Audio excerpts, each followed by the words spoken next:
Hi everyone, I'm Fazla Hamim from Speeching, and today I'm going to show you how to use this book, How to Catch an Elf book in speech therapy, and how to target many goals using one book.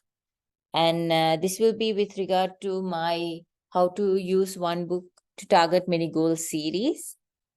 So, first, I will show you how I'll be reading the book for my client. So, as I have mentioned before, I get these books through YouTube. I make sure these books are easy to read, clear words, clear pictures, not too fast. And if it's fast, you can pause it and then play it for your client. And you can take turns to read the book with your client too. So, let's see how this goes. How to Catch an Elf by Adam Wallace and Andy Elkerton. It's Christmas Eve. Hip, hip, hooray! Yes, Santa's coming around. He's bringing toys to girls and boys in every house in town. So if it's a small child, you can talk about the pictures. You can talk, who is this? Whoa, it's Santa Claus. And what do you think he has in his hand? And what's in this? So on. But if it's an older child, you can just talk about what's Christmas Eve, what do you do during Christmas Eve, and things like that. So you can bring in a conversation about it. And then you can talk about the stockings and what kind of things do you fill in the stockings and what kind of toys do you think Santa Claus will be bringing in his bag. So let's move on to the next page. Some kids have tried to catch him, but Santa's fast. You see, that's that. So they have set their eyes on a smaller prize, and now they are after me. So you can talk about the elf. I'm not my friend upon a shelf who comes each year and sits. No, I've got style and I've got grace. I'm the shelf, I'm the elf that never quits. So you can talk about those kind of things like, okay, so who's the elf that's in your house and what kind of activities do you do? What has the elf been up to these days? And like that, you can have a conversation with your child with regard to the book. And another goal you can target is vocabulary. You can identify and discuss new words from the book, such as, for example, let's say shelf. What is a shelf? Or we can talk about an elf. Who do you think an elf is?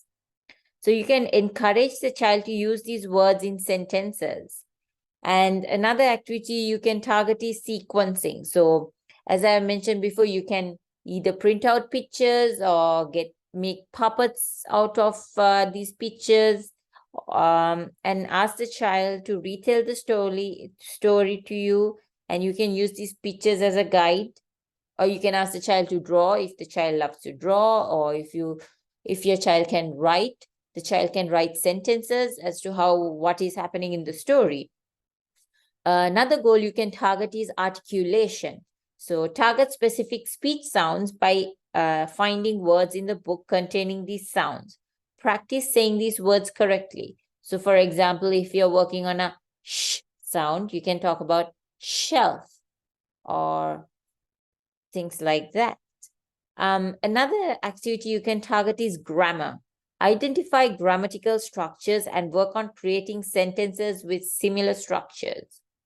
So shelf, elf, those rhyme. So you can talk about rhyming words and opposites.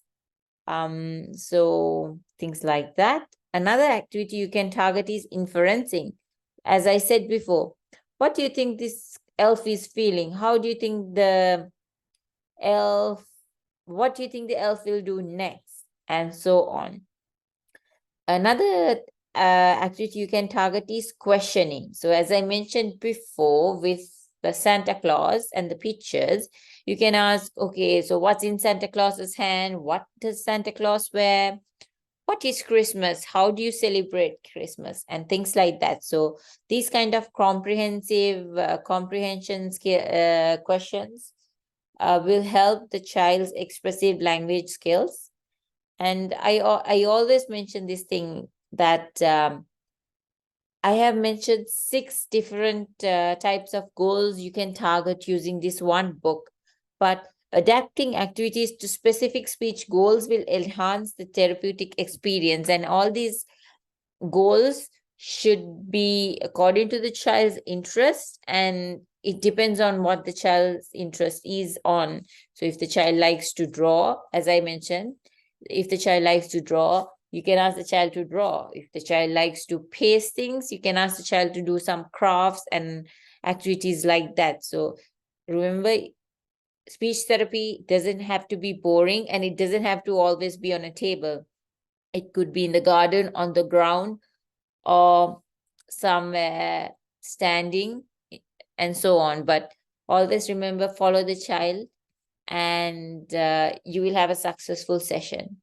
Thank you very much for watching, and I'll see you with my next video. Bye.